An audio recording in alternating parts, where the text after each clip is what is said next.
Raz, dva.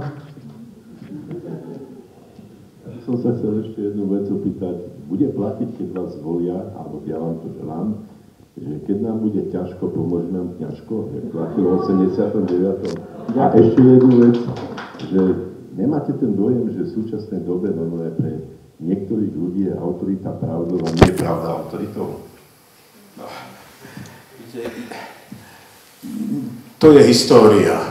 Keď nám bude ťažko, pomôže nám ťažko. Platilo to vtedy do istej miery, ľudia si to mysleli, nie ja, ale som ochotný pomáhať tam, kde budem môcť a vládať, o to nejde. Ale na nejakú glorifikáciu si naozaj nepotrpím. Je ťažko byť autoritou na Slovensku, pretože si predstavte, že tu sedia traja ľudia v tejto miestnosti, jeden si odíde kúpiť kávu a tí dvaja hneď povedia, kto je. A teraz sa vráti, pôjde druhý. To je taký princíp, že ťažko byť prorokom u nás na Slovensku a nikto v zásade, my sa ťažko dohodneme na niekom, kto je autorita. Ja si pamätám ešte za mečiarizmu, Chudík bol protislovenský živel. Tvrdil to Hudec, no, ktorý síce tvrdil, že aj taký človek, ako je Mečiar, sa narodí iba raz za 100 rokov. Ja som vtedy hovoril, no prečo u nás? Prečo? A to isté, ale nedávno jeden z kolesíkov v parlamente povedal, že kiež by sme ich mali viac takýchto Ficov, lebo to je človek, ktorý sa narodí raz za 100 rokov. A ja som to už nevydržal, niekde som napísal, že aká sme úžasná krajina. Že v takej malej krajine, ako je Slovensko, sa za 15 rokov narodia dvaja takí, akých sa na svete narodí za 100 rokov iba jeden. Že to je až neuveriteľné, nie? Ja dúfam, že ale skončia rovnako tento tiež drobnochovateľstvom na Trenčínom. Ale nech sa páči, ďalšia otázka. Nech sa páči.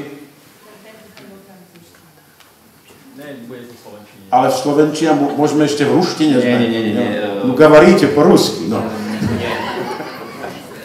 Mal by som také 3 otázočky, dosť jednoduché. Aký je váš názor na pozitívnu diskrimináciu? To znamená pomôcť napríklad Rómom. Rozhodne, áno. Na vysoké školy, dáme tomu 2% všetkých študentov, že by boli Rómovia, alebo minoritné, napríklad podporovanie spoločnosti, firiem, ktoré zamestnajú Róma, že by mali daňové úľavy. Viem, čo je pozitívna diskriminácia. Ďalej, váš názor na smerovanie EÚ. Ste skôr za nejaké Spojené štáty európske, alebo skôr Klausova cesta? To je, no. OK. A ešte som mal jednu otázočku. Či sa neobávate toho, že keď by ste teda boli nejakou tou protiváhou vláde, že či sa neobávate, že by tá vláda jednej strany okresala rozpočet napríklad na budúci rok kancelárii prezidenta? Aby vôbec mali ste s čím zaplatiť to svetlo, lebo všetko je možné. Všetko je možné. To urobili kedysi Mišovi Kováčovi, ale toho volil parlament. Keby tu urobili niečo také drastické, ako urobili jemu, naozaj, že ho totálne znevážili, skresali rozpočet, uniesli mu syna a tak ďalej. Teraz si uvedomte, že ten, kto bude prezidentom, za ním bude viac ako 1 000 000 voličov. Ja by som ich pozval pred úrad vlády. Tam nech to riešia s nimi.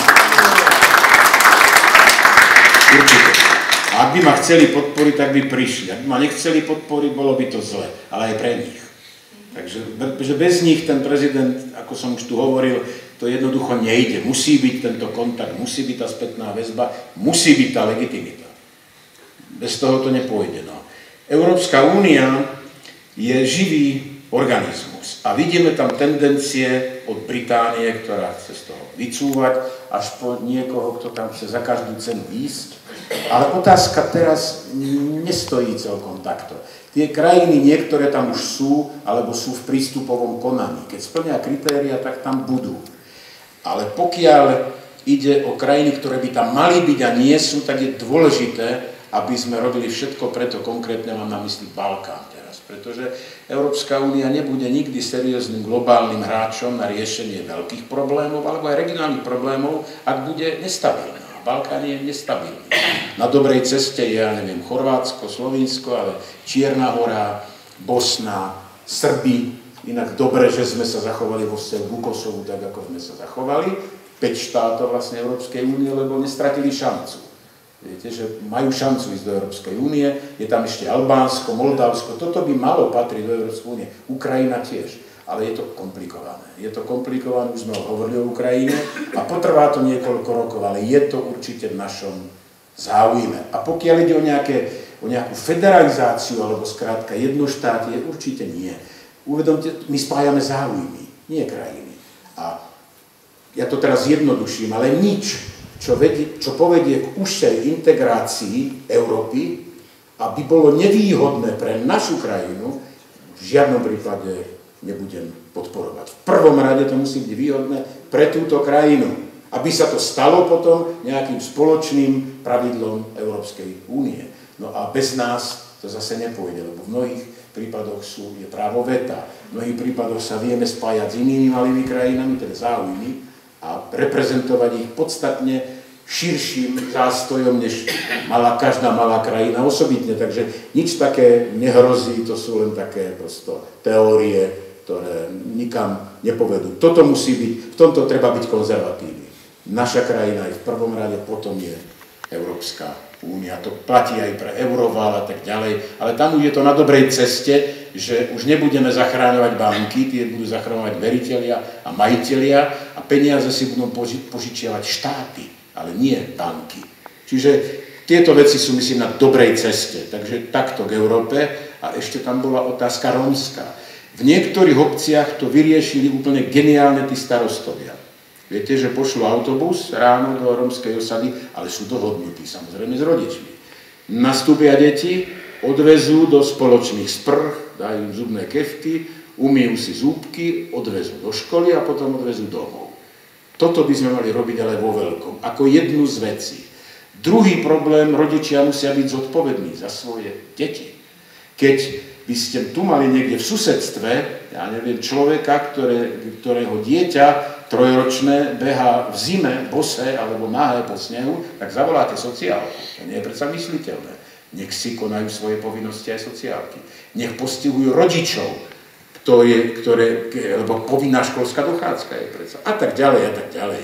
Sú iné dobré nápady, čo sa dozvedám od ľudí, keď chodím teraz po Slovensku, že prečo sa dávky nevyplácajú nejakou kartou alebo nejakými proste lístkami na potraviny. A nie na alkohol, hracie automaty a tak ďalej. Čiže toto je tiež možno jedno z riešenia. Je množstvo drobných opatrení, ktoré by pomohli zlepšovať tú situáciu, ale treba už konečne seriózne začať. Pretože budovať múry, teraz nemyslím len tie skutočné múry, ale aj tie mentálne, ktoré vedú k extrémom a k násiliu, tak to rozhodne nie je dobrá cesta. A tí, čo tvrdia, že je to drahé teraz, povedzme, aj keď peniaze na to by boli z Európskej únie, ale tie nejako záhadne miznú vždy, ako je to zvykom na Slovensku, tak nech si uvedomia, že keď sa to nebude teraz riešiť draho, bude to len drahšie v budúcnosti. Drahšie. No, všetko. Nech sa páči. Prosím.